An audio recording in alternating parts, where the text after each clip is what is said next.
모세가 이스라엘 자손에게 이르되 볼지어다 여호와께서 유다 지파 훌에서 위하여 우리 아들이 부살에서 지명하여 그러시고 하나님의 영을 그에게 충만하게 하여 지혜와 충만과 지식으로 여러 가지 일을 하게 하시되 금과 은과 노스로 제작하는 기술을 고안하게 하시며 구석을 깎아 물리며 나무를 새기는 여러 가지 정교한 일을 하게 하셨고 또 그와 단지파 아히사막의 아들 오홀리압을 감동시키사 가르치게 하시며 지혜로운 마음을 그들에게 충만하게 하사 여러 가지 일을 하게 하시되 조각하는 일과 세공하는 일과 청색, 자색, 홍색 실과 쌍배 실로 수놓는 일과 타는 일과 그 외에 여러 가지 일을 하게 하시고 정교한 일을 고안하게 하셨느니라. 보살력과 오홀리압과 및 마음이 지혜로운 사람 여호와께서 지혜와 총명한 수호사 성수에서 모든 일을 할 줄 알게 하신 자들은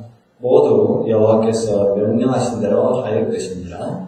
모세가 부살과 오홀리압과 및 마음이 지혜로운 사람 곧 그 마음에 여호와께로부터 지혜를 얻고 와서 그 일을 하려고 마음에 원하는 모든 자를 부르매 그들이 이스라엘 자손의 성소의 모든 것을 만들기 위하여 가져온 예물을 모세에게서 받으며 그러나 백성이 아침마다 자원하는 예물을 연하여 가져왔으므로 성소의 모든 일을 하는 지혜로운 자들이 함께 하는 일을 준비하고 와서 모세에게 말하여 이르되 백성이 너무 많이 가져오므로 여호와께서 명령하신 일에 쓰기에 남음이 있나이다.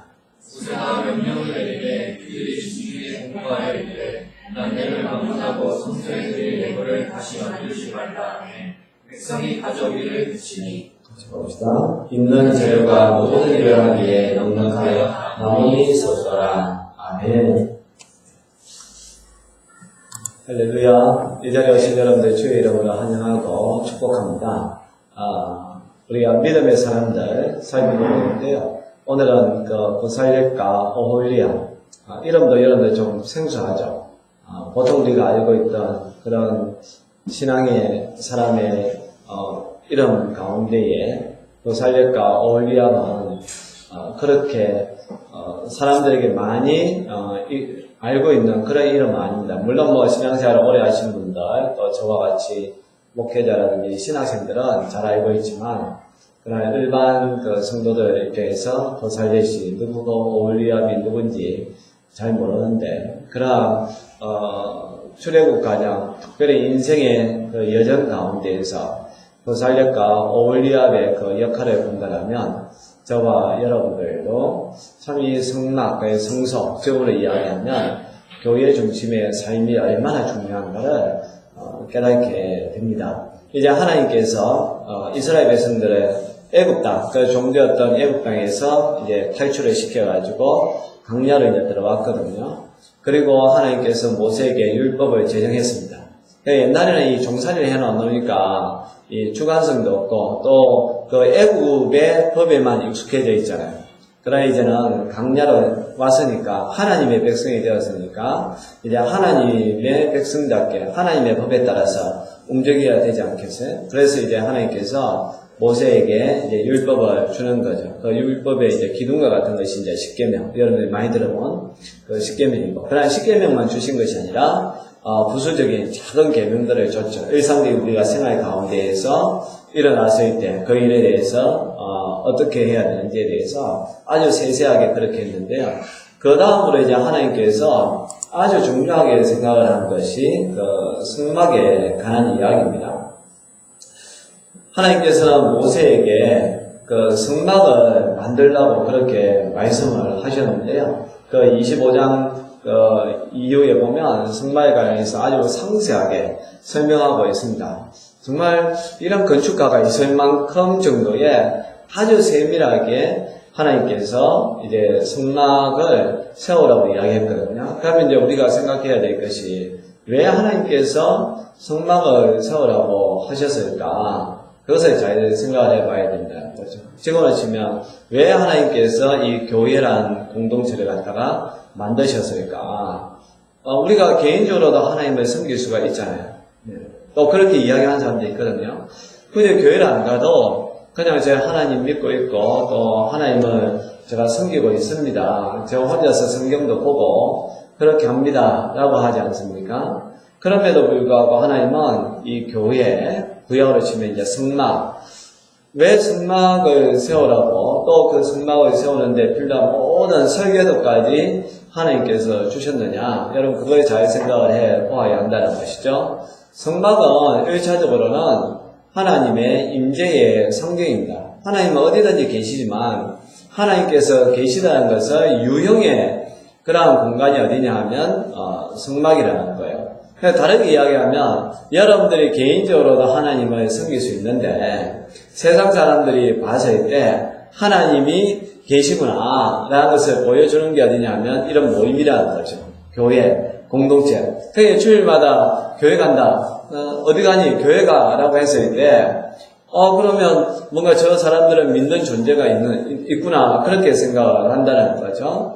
그러니까 하나님은 어디든지 계시지만 그러나 하나님이 계시다는 것은 하나님 임재의 상징적인 그러한 표시로서 이제 이 교회, 성막을 짓도록 했다는 사실입니다. 그리고 또한 이 성막의 중요성이 뭐냐면 일체성이거든요. 공동성이라는 게 뭐냐면 이제 흩어져 있던 이제 이스라엘 백성들이 같이 모여가지고 같이 모임으로 말미암아 뭘 가집니까? 지체의식을 가지라는 거죠. 이렇게 이제 모이니까 우리가 한 가족이구나, 한 형제 자매구나 그렇게 하지. 만약에 흩어져 있다고 생각을 해봐요. 다 따로 그냥 생활해. 하나님은 믿고 있지만 그러나 다 따로 자기 혼자 신앙생활을 하고 있다라면 공동체 의식이 없죠. 지체 의식이 없다는 거예요. 근데 성경은 교회를 뭐라고 이야기합니까? 몸이라고 이야기하잖아요. 그러니까 유기적인 그런 관계거든요.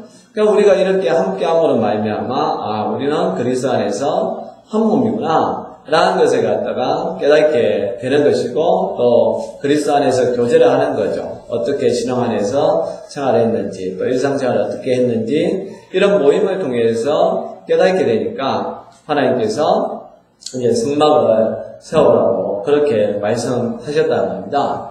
근데 이 성막이라는 거, 이 교회라는 것이 그냥 세워지겠어요? 하늘에서 뚝 떨어지는 게 아니라는 것이죠. 누군가의 헌신과 수고를 통해서 이 성막이라는 것은 세워지게끔, 교회라는 것은 세워지게끔 되어 있습니다. 그래서 하나님께서 이 성막을 세울 수 있게끔 리더로 불렀던 사람이 누구냐면 버살렛과 오홀리압입니다. 특별히 하나님께서는 30절에 보면 버살렛과 오홀리압을 지명하여 불렀다라고 말씀하고 있습니다. 모세가 이스라엘 자손에게 이르되 볼지어다 여호와께서 유다집파 훌의 손자여 우리의 아들인 버살렛을 지명하여 부르시고 라고 되어 있거든요. 이 성막과 도구들을 만드는 일은 전적으로 하나님이 주관하신다는 그런 것입니다. 저와 여러분들이 교회 공동체의 일원이고 또 교회를 세워가는 하나의 지체지만 그러나 꼭 기억해야 될 것은 이 교회를 세워가는 주관자는 누구시냐? 하나님이시라는 사실입니다. 저와 여러분들은 그 일을 위해서 부름받는 사람들이란 것이죠. 예수님께서도 제자들을 지명하여 불렀지 않습니까? 또한 그들을 사도로 파송을 한 것이죠. 하나님께서 언제나 사람을 지명하여 부르심으로 그 일을 감당하신다는 사실입니다. 그래서 저와 여러분들이 지명하여 부름받은 사람들은 하나님의 주권적인 섭리와 역사심에 대해서 반응을 해야 된다는 것이고 또 전적으로 순종하겠다라는 그러한 다짐이 있어야 한다는 사실입니다. 이사야 43장 1절에 보니까 야곱아 너를 창조하신 여호와께서 지금 말씀하시느니라. 이스라엘아 너를 지으신 이가 말씀하시느니라. 너는 두려워하지 말라. 내가 너를 구속하였고 내가 너를 지명하여 불렀다니 너는 내 것이다.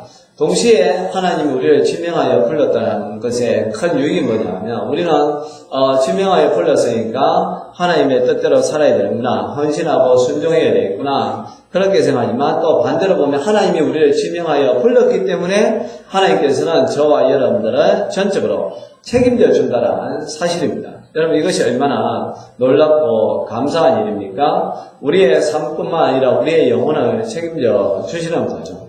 우리가 이 세상에서 어떤 어려운 일을 당한다 할지라도 설령 우리의 생명이 어느 순간 어떻게 끝날지 모르지만 하나님께서 우리의 영혼을 책임져 주신다는 사실입니다. 여러분 지금 전 세계에서 일어나는 많은 사건 사고들 보면 야 정말 나에게도 언제 그런 일이 일어날지 모르겠다라는 그런 불안감이 있잖아요. 당장 그냥 테러 한번 일어나니까 유럽의 여행객이 뭐 20% 이상이 감소되었다라고 이야기하죠. 아프리카 지역은 이제는 여행 금지 지역으로 이제 설정이 되는 거죠. 비행기를 막 한번 타고 가려 해도 뭔가 그 속에 IS가 들어와 있지 않을까 두려운 거죠. 야, 엊그제 저 업스케어 가니까 갑자기 중동 사람들이 쫙 들어오더라고요. 그 사건이 터진 그 다음날. 오니까 괜시리 그냥 있잖아요. 혹시 저래 언제 그래서 사람이라는 게 어떤 그런 것들이 있으면 불안심리라는 게 있고 두려움이 생기지 않습니까? 그러나 우리가 하나님을 믿는 믿음의 사람들은 그런 일을 당할 수도 있죠. 내가 하나님을 믿기 때문에 그런 일을 당하지 않는다는 건 아닙니다. 그러나 그런 일을 당할 수도 있지만 설령 그런 가운데서도 두려워하거나 불안해하지 아니하고 그 상황을 받아들이고 설령 그것 때문에 내가 이 세상을 떠난다 할지라도 저와 여러분들의 영혼이 구원받는 그런 은혜가 있다는 사실입니다. 지명하여 불렀다. 우리가 하나님께로 부름받았다는 것이 내가 하나님께로 부름받았으면 그때부터 나는 내 인생은 없구나라고 부정적으로 생각하는 것이 아니라 하나님께서 나를 불렀기 때문에 이제 하나님께서 내 인생을 책임져 주시는구나. 그런 생각을 가져야 되는 거죠. 우리 조카가 그 카페를 지금 오픈한다고 구미에서 이제 하고 있는데요. 이제 조카가 이제 좀 투정을 부리더라고요. 왜냐하면 이 조카는 20대 이제 후반 이제 28인가 그 정도 되는데 자기 이제 컨셉과 이 우리 형님 그러니까 조카의 아버지의 컨셉이 좀 다른 거예요. 그 조카는 뭔가 이렇게 하고 싶은데 아버지가 또 약간 태클을 거는 거죠. 취향의 차이니까 카페를 하면서 그래서 제가 그 조카한테 그런 이야기를 했습니다. 야, 그런 일은 진짜 행복하다고. 야, 다른 사람은 그 카페를 차리고 싶어도 돈이 없어서 못 차리는데 너는 그래도 아버지를 잘 만나가지고 이 카페를 상가도 임대도 아니고 그 상가를 사가지고 그리고 거기에 들어가는 모든 비용을 아버지가 지금 다 대주고 있는 거거든요. 그럼 그 정도는 네가 감수해야 되지 않겠냐고. 너 생각하고 좀 다를 수 있지만 지금은 네가 어리라고. 일단은 아버지를 좀 잘 섬기고 맞춰주고 나중에 네가 실제 경영은 네가 할 거 아니냐. 경영할 때 그때부터 네가 너 나름대로 어떤 경영 철학을 가지고 하면 된다. 그러니까 이제는 그 친구가 삼촌 말 들어보니까 그런 것 같다고 그 이야기를 하던데요. 그렇잖아요. 생각해보면 얼마나 복받은 인간이에요. 물론 이제 자기 생각과 다르니까 조금 아쉬운 건 있겠죠. 그러나 우리 일반인들 생각을 해봐요. 그 들어가는 비용에도 거의 보니까 인테리어 비용하고 이것저것 해가지고 그 투자하는 비용만 거의 5천만 원 들어갈 것 같은데 그것도 적게 들어가는 거죠. 그 5천만 원의 돈에 상가가 제가 알기로 한 2억인가 주고 산 것 같은데 그 모든 비용을 아버지가 다 대주는 거예요. 여러분들이라면 지금 여기 있는 여러분들은 지금 속으로 부럽다라고 생각되잖아요. 그러나 당사자의 입장에서는 거기에 대한 어떤 정말 너무너무 기쁘다 감사하다기보다는 내가 생각하는 거는 이런 컨셉인데 자꾸 이 아버지가 말 그대로 갑질을 한다는 거예요. 이건 좀 이렇게 색깔을 좀 이렇게 해라 이렇게 해라 하는 거죠. 여러분도 생각해봐요. 설령 그래 아버지 말대로 하는 내 생각하고 틀려요. 근데 했는데 안 돼서 장사가 안 돼요. 그럼 책임은 누가 지겠어요? 아버지가 지지 그거 아들 보고 뭐라 하겠어요? 설령 또 아들이 우겨서 한다 나중에 그게 잘 안 되었을 경우에도 그렇게 해가지고 그 아버지가 너 그 돈 내놔라고 하겠어요? 안 그러죠. 그러니까 아버지가 너 해. 또 자기가 하겠습니다라고 했으면 그 내가 생각하는 인생과 이 아버지가 생각하는 인생이 다르다는 거예요. 그러나 정말로 내가 이 부름받았다는 거, 하나님 나를 불러주셨다는 걸 생각하고, 비록 나는 뭔가 자유로운 인생을 막 살고 싶은데, 근데 하나님 우리에게 이 법이라는 것을 주셨고, 또 이렇게 이제 예배드리라고 하고, 이런 것이 때로는 내가 좀 불편할 수도 있겠지만, 그러나 내가 이러한 것에 순종하고 나아가는 것 자체가 엄청난 복이라, 우리의 영혼이 구원받은 것이고, 또 내가 정말로 힘들고 어려울 때에 우리가 의지할 대상이 있다는 게 얼마나 좋아요. 그냥 사람요, 절대로 의지할 대상은 아닙니다. 어느 순간 위로자가 되는 것 같지만 어느 순간은요, 도리어 그 사람 때문에 상처받는 경우가 많아요. 그럼 나중에는 아무도 없다는 거예요. 진짜 사람은 어느 순간 아무도 없는 경우가 있어요. 예. 그럴 때 그래도 하나님이 계시니까 하나님 앞에 나의 억울함을, 또 나의 외로움을, 나의 고독함을 토로할 수 있다는 게 얼마나 감사한지 몰라요. 특히 성경에 보면 다윗은 쫓기는 인생이거든요. 여러분, 다윗의 인생을 보면요, 그만큼 불행한 사람도 없어요. 사울에게도 그렇게 이제 쫓기는데, 사울은 누구예요?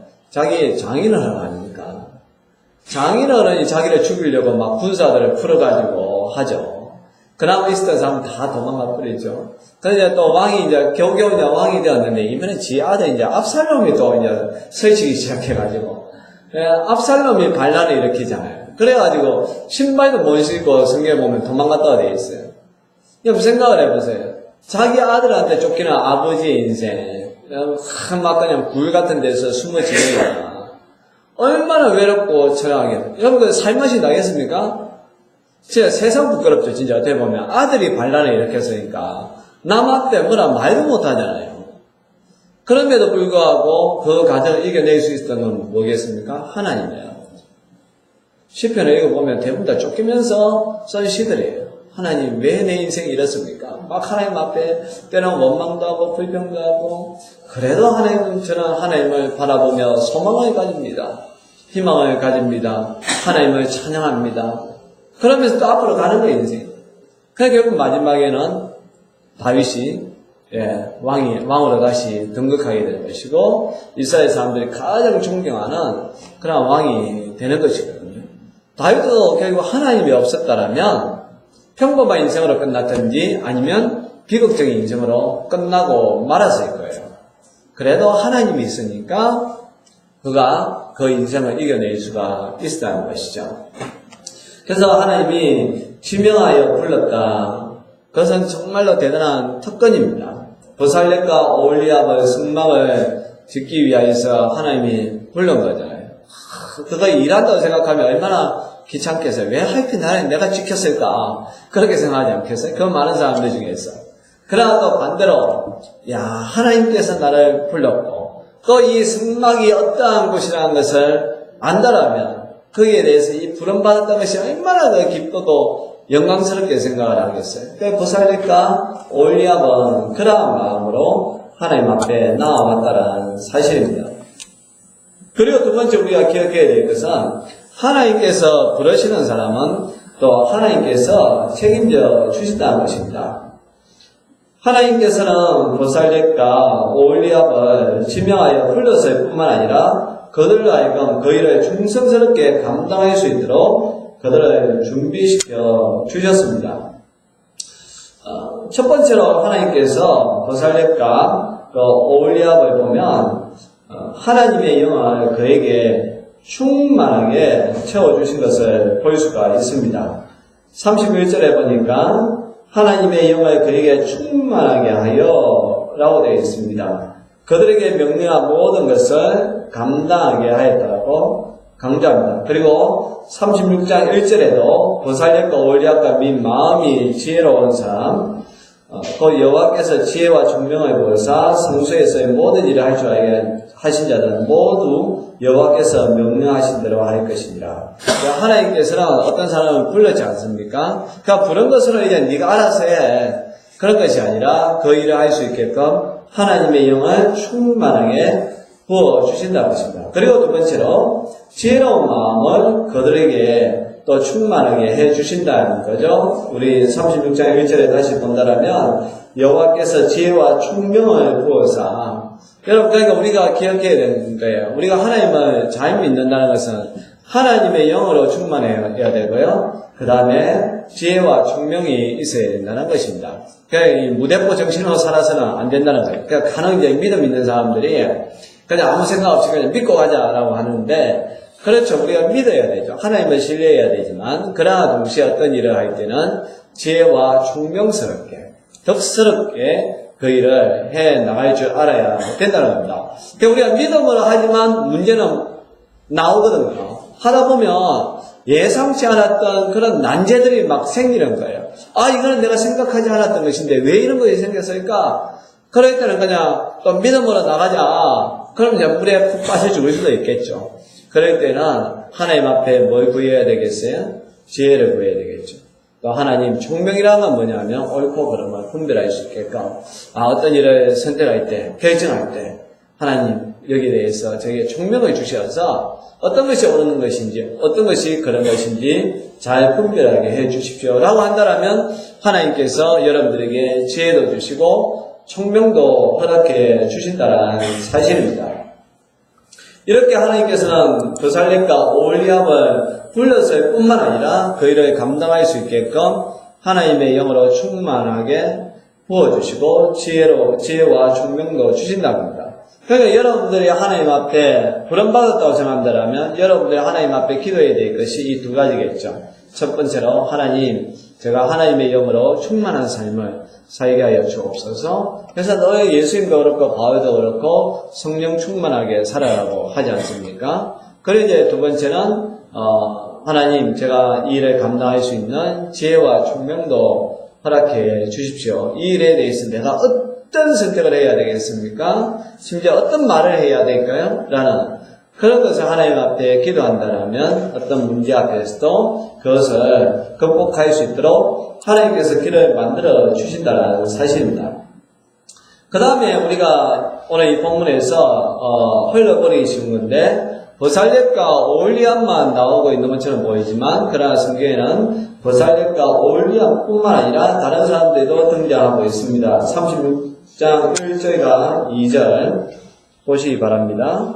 브살렛과 오홀리압과 및 마음이 지혜로운 사람 곧 여호와께서 지혜와 총명을 부어사 성소에서 모든 일을 할 줄 알게 하신 자들은 모두 여호와께서 명령하신 대로 할 것이니라. 그 다음에 2절의 하반부에도 보면 이렇게 나와 있죠.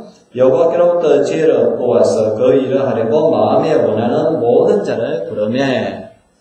여기 성소 성막을 지을 때에 브살렛과 오홀리압만 있었던 것이 아니라 나도 이 일에 참여하겠습니다라고 하는 모든 사람들이 다 그 일을 감당할 수 있게끔 하나님께서 쓰신다는 사실입니다. 그래서 교회는요, 저희들은 실업자가 없어요. 또 실업자가 있어서도 안 됩니다. 교회는, 공동체는 백수가 있어서는 안 됩니다. 뒷짐지고 있는 사람 있어서도 안 되는 거예요. 모든 사람들이 다 교회를 세워나가는 일꾼이 되어야 된다고 해요. 바울은 에베소서에서 이것을 갖다가 이 집을 지어가는데 각자를 갖다가 벽돌이라고 이야기하고 있습니다. 하나의 그 집을 지을 때에 벽돌이 하나하나 쌓여서 완성되듯이 이 교회 공동체가 세워지기 위하여서는 그러한 벽돌들이 되어야 되는데 저와 여러분들이 그 역할을 감당을 해야 한다는 것이죠. 그래서 하나님께서는 브살렛과 오홀리압뿐만 아니라 자원하는 사람 누구라도 다 그 일을 할 수 있게끔 부르셨다는 것이고 또 그 일을 할 수 있게끔 성령 충만함과 지혜로운 마음과 총명한 마음을 주셨다는 사실입니다. 우리는 야구나 축구당 어떤 단체 경기 하잖아요. 어제도 우리 야구가 우승을 했지 않습니까? 그렇게 했을 때 이제는 경기가 끝난 후에 수훈 선수, 그날에 MVP와 같은 선수를 불러가지고 주로 이제 인터뷰를 하지 않습니까? 그러면 이제 그 수훈 선수가 그런 이야기를 하죠. 오늘의 이 영광은 제가 잘해서 그런 것이 아니라 동료들과 감독들과 스태프들의 전폭적인 지지가 있었기 때문에 제가 이 상을 받게 되었습니다. 라고 이야기하지 않습니까? 정말 그는 어떻게 보면 인사치레 말인 같지만 전체적으로 본다면, 넓게 본다면 그는 분명한 사실입니다. 어떤 선수가 골을 넣고 어떤 선수가 홈런을 치고 할 때에 어떻게 혼자서 그렇게 할 수가 있겠어요? 함께 유기적으로 움직여주는 그런 이 팀워크가 있기 때문에 그런 것이 가능한 것이죠. 교회도 마찬가지입니다. 교회는 늘 목사가 눈에 띄고 또 이제는 중진들 또 나름대로 리더들이 눈에 띄지만 그러나 목사의 일을 할 수 있는 것도 여러분들이 있기 때문에 그런 것이고 또 리더의 일을 감당하는 것도 다 주위의 사람들이 있기 때문에 그런 것이죠. 절대로 혼자 되는 것은 없다는 사실입니다. 그렇기 때문에 저와 여러분들은 다른 사람들에 대해서 늘 감사하는 마음을 가져야 되고 또 다른 사람들의 필요를 갖다가 인정해 주어야 한다는 것입니다. 너 없으면 안 되는 줄 알아? 그런 생각은 아주 교만한 생각이라는 거죠. 그래도 너 때문에 이만큼 당신 때문에 그래도 내가 여기까지 왔다라는 그런 고백을 해야 된다는 것이죠. 바울도 너의 서신의 마지막에는 자기를 위하여 수고한 사람들을 열거하고 그들의 수고를 알아주라고 하고 있습니다. 왜냐하면 바울이라는 위대한 사도가 나타날 수 있었던 것도 그들의 섬김, 그들의 수고가 있었기 때문에 그렇다는 것입니다. 바울은 누구보다도 이것을 잘 알고 있었습니다. 바울이 이렇게 잘 알고 있었던 이유가 바울은 구약의 정통한 율법 학자이지 않습니까? 가만히 보니까 오늘 본문과 같이 성소가 세워지는 것, 성막이 세워지는 것, 이거 하나도 어떤 특정한 한두 사람에 의해서가 아니라 많은 사람들이 함께 협력할 때에 그 아름다운 성막과 성소가 세워지는구나. 그것을 아니까 자기가 선교 사역을 하면서 복음을 전하고 많은 사람들이 하나님께로 나오고 회개하고 교회가 세워지는 것, 어떻게 보면 남들이 바울의 그 탁월한 메시지라든지 바울의 그러한 능력이라든지 그것 때문에 이런 교회가 세워졌다라고 주위에서 막 그렇게 이야기하지만 그러나 알고 보면 바울 혼자서 그런 것이 아니라 주위에서 수고한 사람들이 있었기 때문에 그것이 가능했다는 사실입니다. 저도 돌아보니까 늘 그런 생각을 해요. 몇몇 분들이 그래도 병 목사님이 그래도 우리 교회에 있을 때 참 청년부가 많이 성장했다고 그런 이야기를 종종 듣습니다. 맞나요? 이거 다 정인들에 다 있네 보니까. 그럴 때마다 저도 이제 그런 이야기를 하죠. 바울과 같이 어떻게 제가 저 혼자서 그렇게 하겠습니까? 제가 잘한 게 아니라 청년들이 그렇게 수고를 해주니까 된 거죠. 보면 그게 정확한 건 맞습니다. 그러나 이제는 너의 칭찬은 누가 받냐? 덕은 누가 보느냐? 사실 따져보면 제가 많이 보기는 봐요. 그러나 제가 잘해서 된 거는 절대로 아니죠.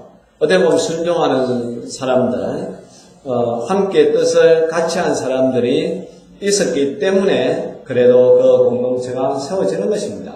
지금 우리 느낌 있는 공동체도 그렇습니다. 어떻게 저 혼자서 이것을 감당할 수가 있겠어요?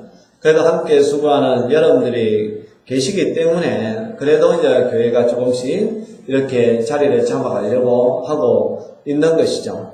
앞으로도 우리가 그러한 동일한 마음을 가지고 나아가야 된다는 것입니다. 그래서 성경은 보살력과 올리압만을 이야기하는 것이 아닙니다. 물론 이제 그 사람들의 이름이 있지만 그러나 성막이 세워진 것은 보살력과 올리압 두 사람이 아니라 자원하는 수많은 사람들과 함께 세워졌을 때에 그것이 아름다운 성막으로 완성된 것을 볼 수 있다는 사실입니다. 그리고 네 번째는 뭐냐면 이 성막을 세울 때에 자원하는 예물이 넘쳤다는 사실입니다. 36장 3절을 보시기 바랍니다. 그들이 이스라엘 자손의 성소의 모든 것을 만들기 위하여 가져온 예물을 모세에게서 받으니라. 그러나 백성이 아침마다 자원하는 예물을 연하여 가져왔으므로 라고 되어 있지 않습니까? 그래서 성막이라는 게 성막은 유형의 존재잖아요. 물질이거든요. 그러니까 우리가 어떤 물질을 얻기 위해서 말 그대로 또 물질, 머니가 필요한 거예요. 그러니까 우리가 이제 그런 게 있죠. 목사님 우리가 이런 사역을 해봅시다. 또 아니면 우리 이런 것을 만들어 봅시다. 여러분, 맞아요. 저의 주변에 언제 하자. 대신 하려면 헌신할 준비되어 있느냐. 그거에 시간의 헌신이 있어야 되고요. 몸의 헌신이 있어야 돼요. 그게 누군가 나와야 되겠죠. 그리고 때로는 어떤 것에 있어서는 물질의 헌신이 있어야 돼요. 그런 것이 없이 어떻게 되겠습니까? 하나의 어떤 공동체가 움직여 나가는 것, 또 하나의 이런 건물이 지어지는 것, 절대로 그렇지 않아요. 아마 사업을 해보시는 분들은 알 거예요. 돈이 얼마나 참 귀하고 때로는 무섭고 얼마나 또 힘이 있는지를 알 거예요. 어떤 것이든 간에 그러한 이 자원하는 그런 예물이 없이는 되는 게 없다는 거예요. 근데 이 성막을 지을 때에 이스라엘 백성들은 그 예물을 갖다가 연하한 게 뭐예요? 계속해서 가져왔다. 그러니까 너무 많이 가져오니까 나중에 일하는 사람들이 일에 집중을 못할 정도로 가져온 거예요. 일해야 되니까 누가 또 와가지고, 이거 가져왔습니다 하니까 또 일하다가 말고 그 물건 받아야 되죠. 또 뭐 좀 일 좀 하려니까 또, 이것도 좀 써주십시오 라면서 그렇게 하는 거죠. 여러분, 그러나 이거는 막 투덜대는 게 아니에요. 이거는 너무나 아름다운 모습이죠. 주의 일을 위하여서 특별히 주님의 그 성막, 성소, 또 교회 공동체를 세우기 위하여서 이렇게 사람들이 헌신하는구나. 여러분, 이것이 얼마나 귀하고 복된 겁니까? 솔로몬 시대에도 그런 거죠. 성전을 지을 때도 사람들이 너무나 많은 것을 가져와가지고 너무 기뻤다라고 그렇게 표현하고 있습니다.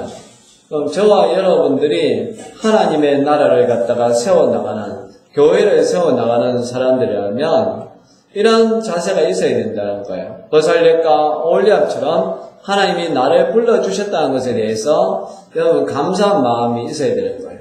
또 그 일을 감당할 수 있게끔 하나님이 나에게 성령 충만한, 지혜로운 영도 주시고 또 지혜와 총명도 주신다라는 그런 확신을 가지고 있어야 되는 것입니다. 그리고 또한 누구나 다 이러한 공동체에 이런 일이 될 수 있고 쓰임받을 수 있다는 거. 그래서 하나님이 나에게 주신 은사가 뭘까? 여러분 생각해 보셔야 돼요. 내가 이 공동체 속에 살 수 있는 일이 뭘까? 너무나 좋은 거예요. 이 버살렛과 오홀리압 이제 이걸 보고요. 보니까, 버살렛 그 공동체가 있어요. 뭐 하는 사람들이겠습니까? 목수들의 모임이에요. 그러니까 성경을 읽다가, 버살렛이 이렇게, 이 성전 건축하는데 쓰임받았으니까, 목수들 중에 크리스찬들이 우리도 버살렛처럼 그렇게 성전을 짓는데 우리가 자원하자. 그게 이제 어려운 교회, 이제 조그만 교회들을 갖다가 수리 보수하고 하는 데 가가지고 선교를 할 거예요. 의사들의 모임이 있잖아요. 무슨 선교회 있습니까? 누가 선교회 있지 않습니까? 누가가 의사로서, 바울 곁에서 늘 주치의 역할을 했잖아요. 그러니까, 우리도 의사로서 그렇게 바울같이 어려운 사람들을 갖다가 섬기는데 어려 섬겨하자라고 해서 이제 누가 섬겨야 이제 있거든요. 그러니까 우리가 보면 이런 것이 우리에게 주시는 메시지가 많죠. 여러분들도 하나님께서 어떤 일이든 다 쓰임받을 수 있게끔 이미 여러분들 존재 자체가 쓰임받을 수 있는 그런 존재입니다. 그렇다면 나는 하나님 앞에 어떻게 쓰임받을까? 그런 생각을 해보시고 또 그렇게 쓰임받을 수 있게끔 해야 된다는 사실입니다. 그리고 특별히 하나님 앞에 이렇게 공동체를 세워나가는 데 있어서 여러분들의 그 예물을 기쁜 마음으로 드리세요. 그래서 바울도 고린도 후서에서 그런 이야기합니다. 하나님은 절겨 내시는 자를 기뻐하시고 자원하여서, 예물은 자원하여서 드려야 된다. 하나님 앞에 드리는 것을 갖다가 아까워해서는 절대로 안 된다는 거예요. 이왕에 줄까? 하나님 앞에 드릴까? 여러분 기쁜 마음으로 드려요. 여러분들 부모님에게 용돈 드릴 때 막 빼앗긴다는 마음 드리면 됩니까? 기분 나빠하는 마음에서 드리면 되겠습니까? 근데 그게 눈에 보인다니까요. 신기하죠? 부모님께도요, 딱 하면 물론 이제 부모님이 어리니까 받기는 받지만, 이놈이, 기쁜 마음으로 주는구나. 아니면 진짜 아까워서 어쩔 수 없이 주는구나. 왜냐면 성경에 네 보물이 있는 곳에 마음이 있다 했거든요. 그냥 딱 보면요, 이 사람이, 나에게 이렇게 하는 것이 본심인지, 아니면 아부하기 위한 것인지, 아니면 억지로 하는 것인지, 여러분, 물질이 있는 곳에는 다 마음이 보여지게끔 되어 있는 거예요.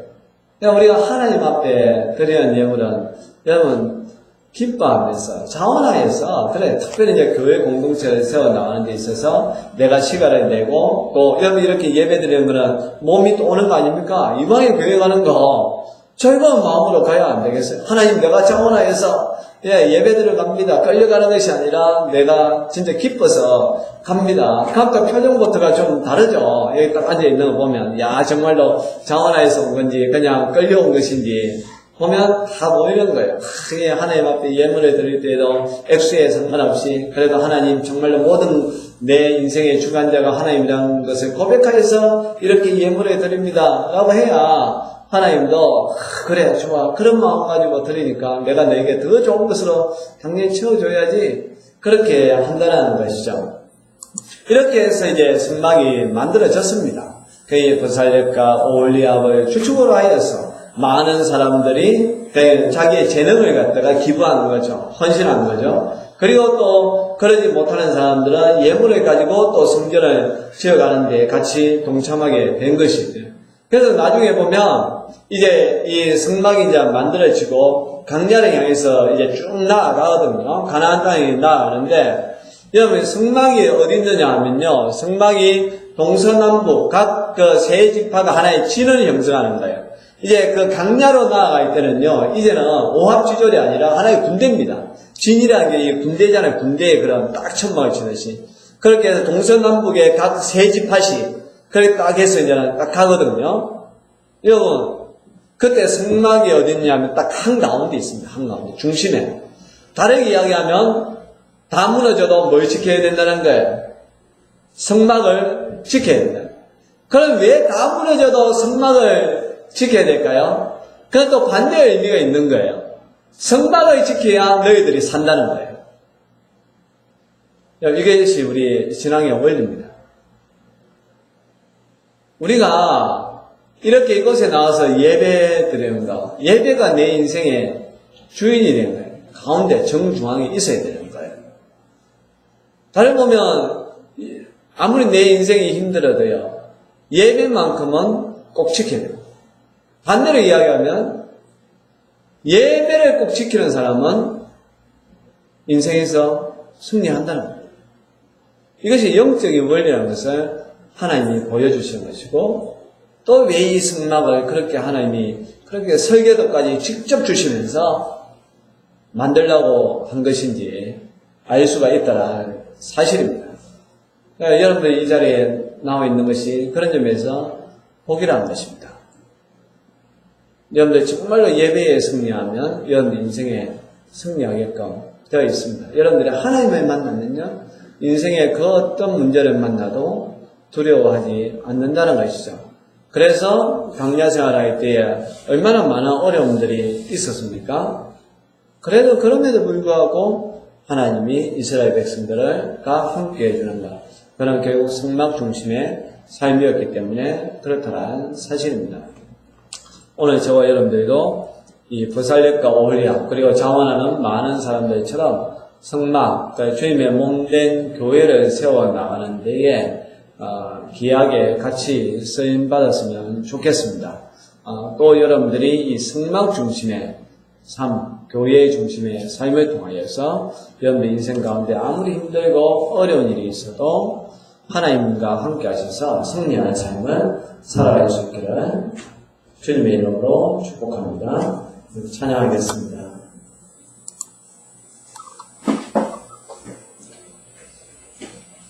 우리에게 소원이 하나 있네. 우리를 사용하소서라는 찬양인데요. 가사를 생각하면서 우리 찬양합시다.